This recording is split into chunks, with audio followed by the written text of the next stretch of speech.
Короче, история полиции. Всем привет. В Инстаграме я, кажется, 2 года. Как только ТикТок начал блокировать политические видосы. Потом в 2020 году вообще ТикТок заблокировали. Поэтому я его забросил. Раньше, в 2021 году, у меня был ТикТок Полицаха. Я даже помню дату первого видео. Это было 7 января. Сейчас ТикТок остался в виде памятника. Ну и поэтому в 2022 году был переход в Инсту. Я политикой интересуюсь с 2018 года. Как появился Полицаха. Раньше ЕКТ паблик в Инстаграме был. Но у него про политику было не так много. Мне хотелось больше политики местной, якутской. Чтобы народ приобщить к ней. Ну и писать о том, про все то, что у нас в Якутии происходит. Все, что у нас вообще происходит, связано с политикой, с Кремлем и с АГИП. Мне хотелось сделать короткие ролики про местные Тюмень, депутатов, АСН, на ТикТок идеально вообще для этого подходил. Все мои видосы попадали в веки, набирали миллионы просмотров по России, сотни тысяч по Якутии. Видосы сначала были без слов, потом я начала использовать искусственную озвучку с дикторами и с музыкой.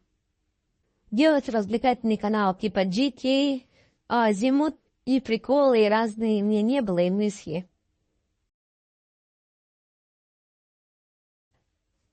Мой канал Полицаха всегда был и остается некоммерческим. Я его делаю для души. Помню, в 2021 году мы резонанс подняли с лесными пожарами в ТикТоке. Еще одна победа в ТикТоке с подписчиками была, когда мы завоевали все хэштеги, связанные с туристом. Илдархан, Айсен Николаев, Илтумен.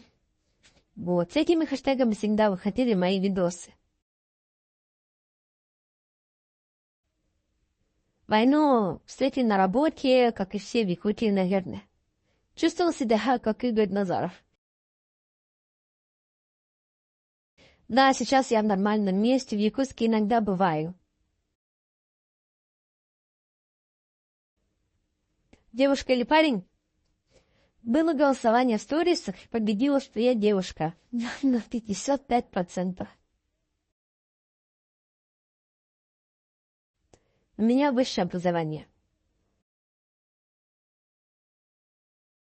Может быть, в будущем о личном начну рассказывать побольше.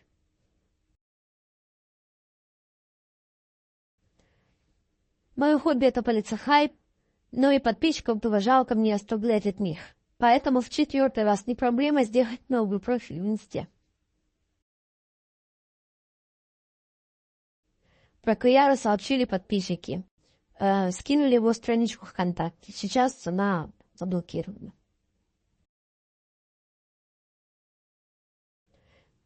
Все, что вы видите в сторисах, присылают мне подписчики.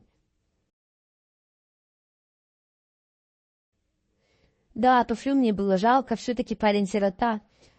Ну, жизнь по-другому бы сложилась, если бы государство дало ему квартиру, социализировало. К добровольцам у меня плохое отношение. К мувикам нейтральное.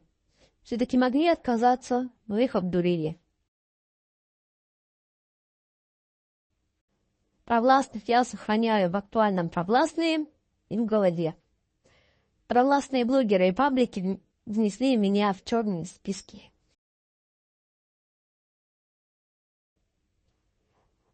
Да, отправляли ссылки подозрительные, чтобы забайтить. Грузы пыли. Почему-то от родственников погибших якутян на войне. Когда они видят своих родственников в списках погибших. Ну и от айзаботов.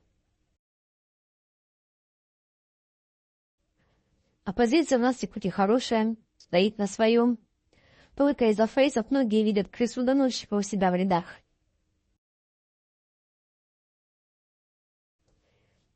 Будущее Якутии я сначала вижу в настоящей федерализации с парламентской республикой, а потом хочу мирный референдум об отделении Якутии.